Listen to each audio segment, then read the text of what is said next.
Starting things that you do not finish is wasting your time, stealing your creative output and your energy from time that could be spent working on things that you do finish. Similarly, a great idea from years ago that you're holding onto, but you aren't able to finish it, will block your ability to seize the moment today. Don't tie yourself up with the baggage of old ideas. Today, I'm going to give you a list of my most effective strategies and mindsets for filtering ideas and completing them. I have ADHD, so these are road tested on someone who struggles to finish pretty much anything. I also get bored very quickly and can't give advice to people about things they've already heard.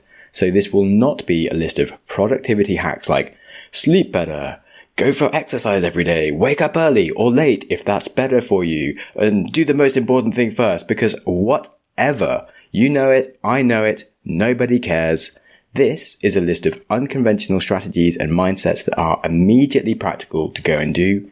They will help you identify good ideas and get them bloody well done. Welcome to the Growth Mindset Podcast.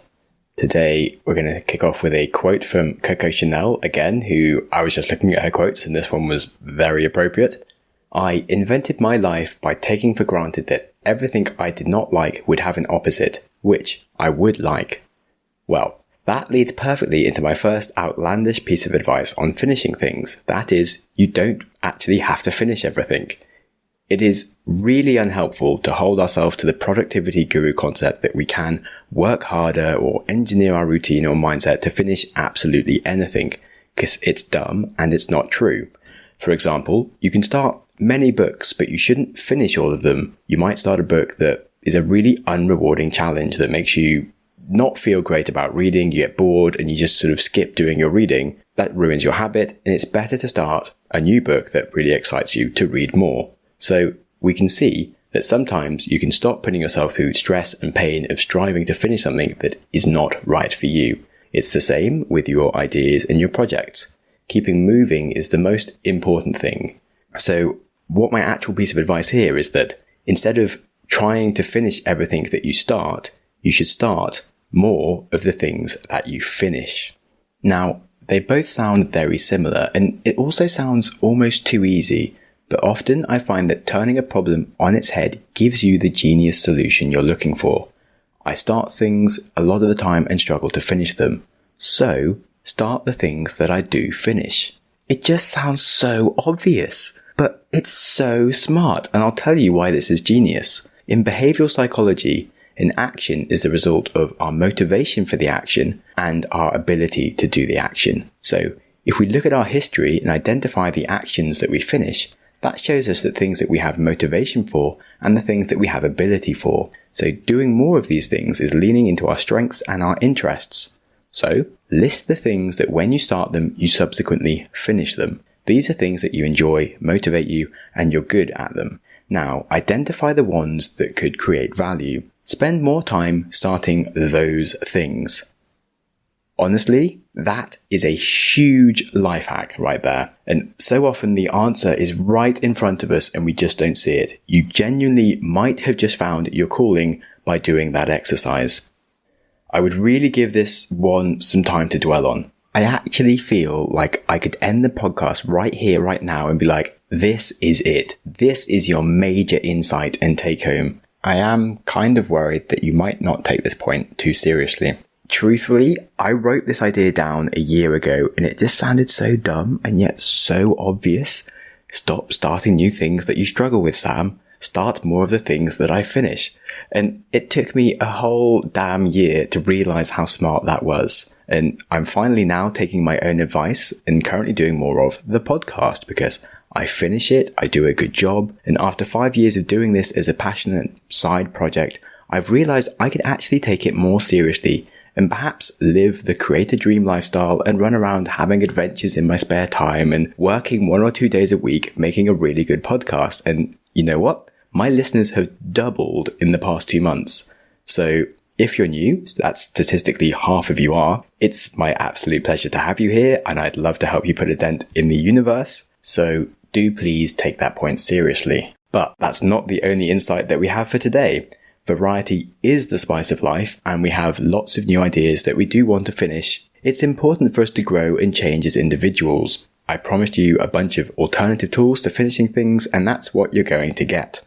So, big idea number 2 is to identify our blockers and to make them much easier. Like I said, an action is our motivation and our ability to do it. If we make something easy, we'll get it done.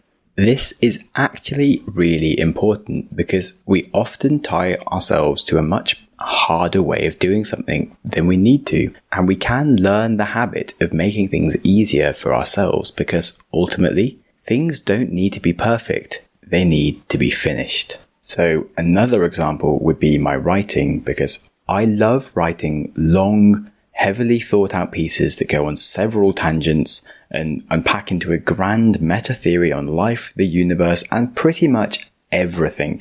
And I'll try to cover every single edge case because I worry that there'll be an odd scenario where my logic's a bit flawed for someone and it tears me up inside. But writing those posts are actually rather hard to finish writing them, and it's just as hard for the reader to even finish reading them. I'll have to re-edit it umpteen times, which I hate doing and I put off. Instead, I set myself some clarity on what am I trying to achieve?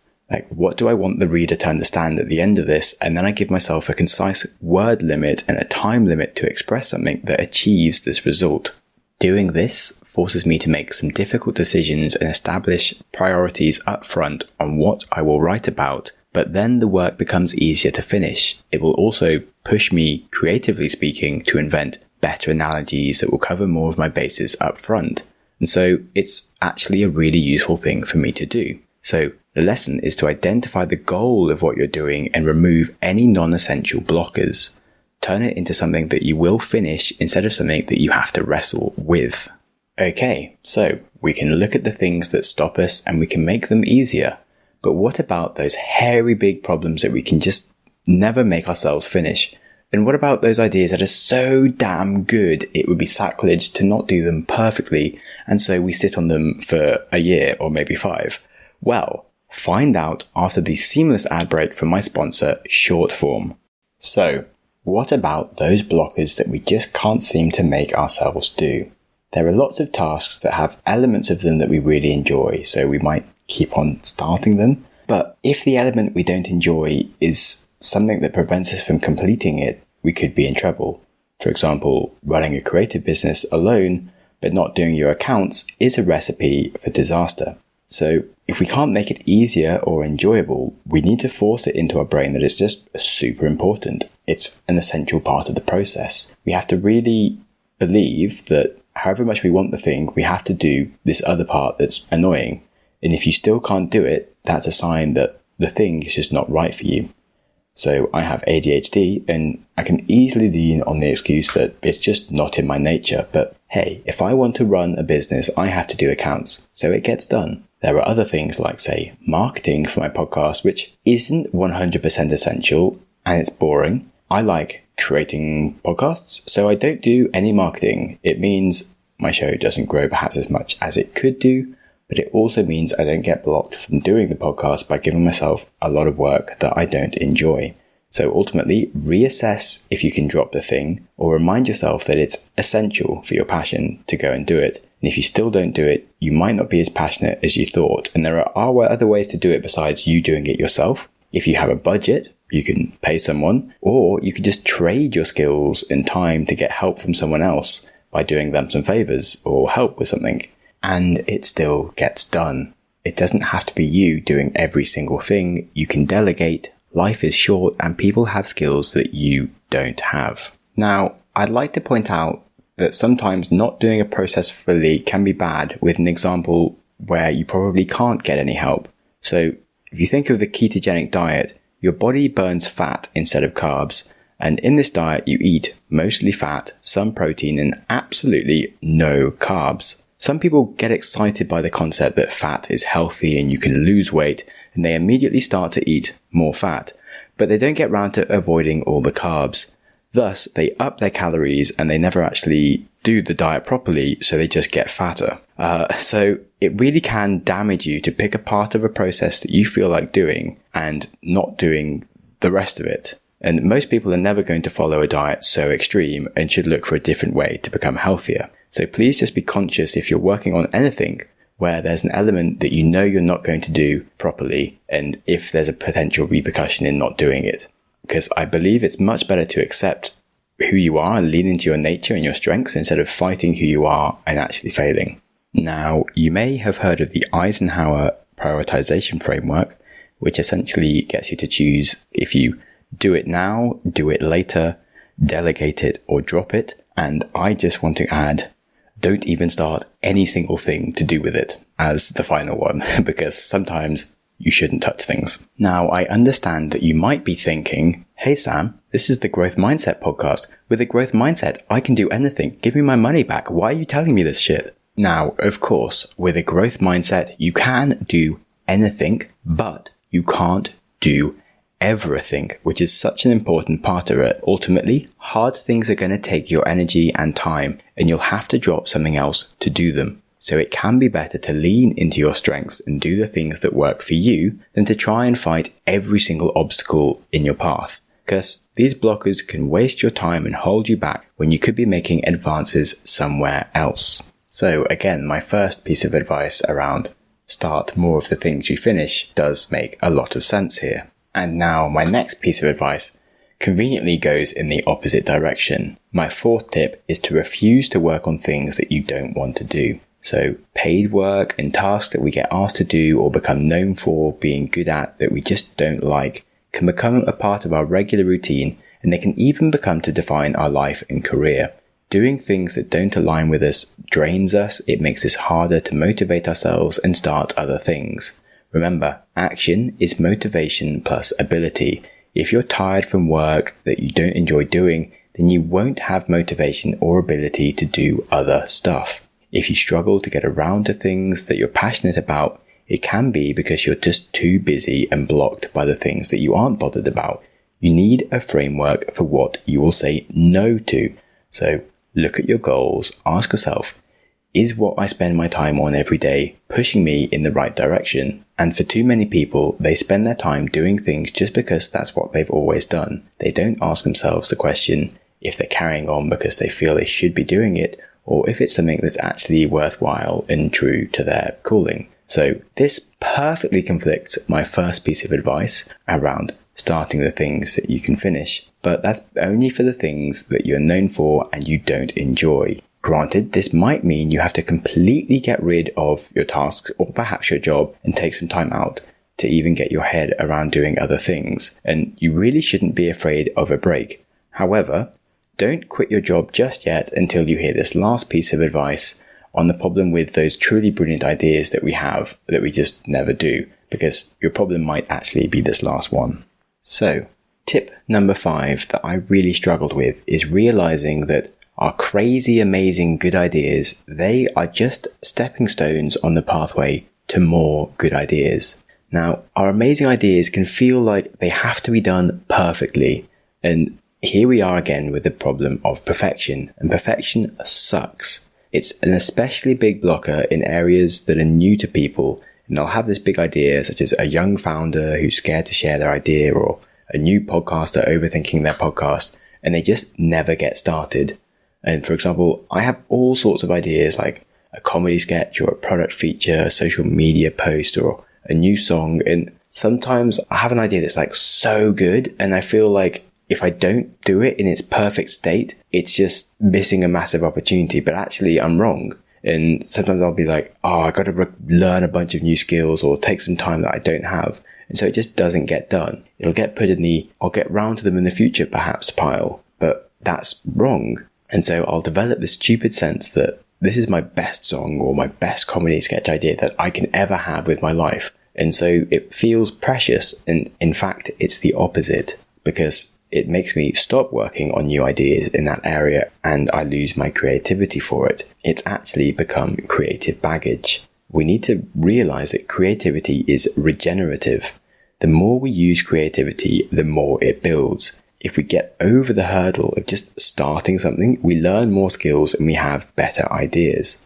So our idea that seems perfect now might actually only be 20% of the ultimate potential of our talent. And if we stop and wait, we go nowhere. We need to feel comfortable putting things out there in a not perfect state. Then we can learn and improve. The key is to develop momentum, and with that, we can develop skills and better ideas. So for a founder, a minimal viable product will lead to insights that they hadn't thought of and is a stepping stone to a business that might be very different to their first idea, but actually works. Or let's say my perfect song or comedy idea. It's better to do a half good job and get into a routine of just writing things and getting them out there. That'll give me more opportunities to have more ideas. Not doing them creates mental clutter for me. And remember, I already explained with my writing that trying to create those big perfect pieces of writing that were in my head, that blocked me from ever finishing them.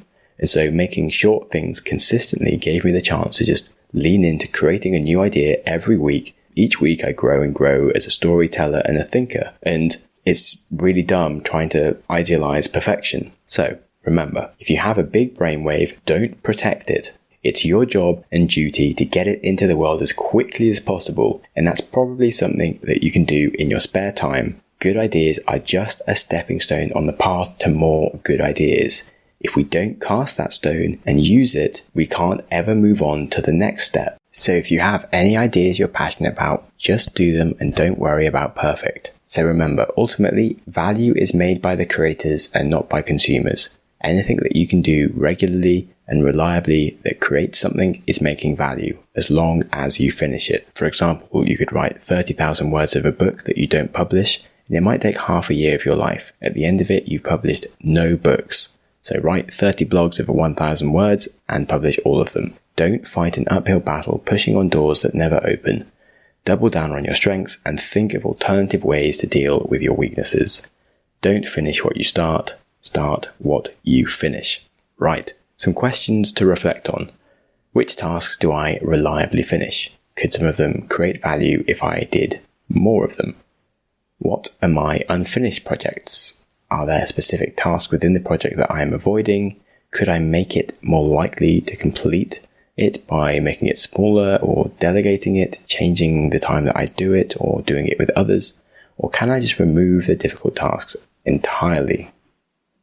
Do I start things which I know I won't finish and might even be damaging to me? What's my goal when I start them? Is there a different way for me to achieve that goal? How much time do I put into things that I don't have interest in? If I look at my goals, should I say no to these things to have more energy for a different direction? If I valued my time, how would I prioritize what I'm working on? And what are my best ideas that I have never done? Can I let go of perfect and just enjoy making an easier version as a stepping stone to more creative ideas? So those questions are in the show notes if you want to journal on them at all. If you want to rediscover the best insights from your favorite books, or perhaps skip the books that you don't quite feel like finishing reading, get a free trial at shortform.com/growth. And if you enjoyed the podcast, please share it with a friend and give us a good rating, because it's kind of my main thing these days. And remember, if you want to enjoy your life, it starts with enjoying today. So don't wait. And that's my alarm. Good timing. Gotta go do some burpees. Oof, that's better. Off now. Sorry. Yeah, I was finishing. I'm trying to break a burpee world record at the moment, so it's not going to go break itself. Ciao.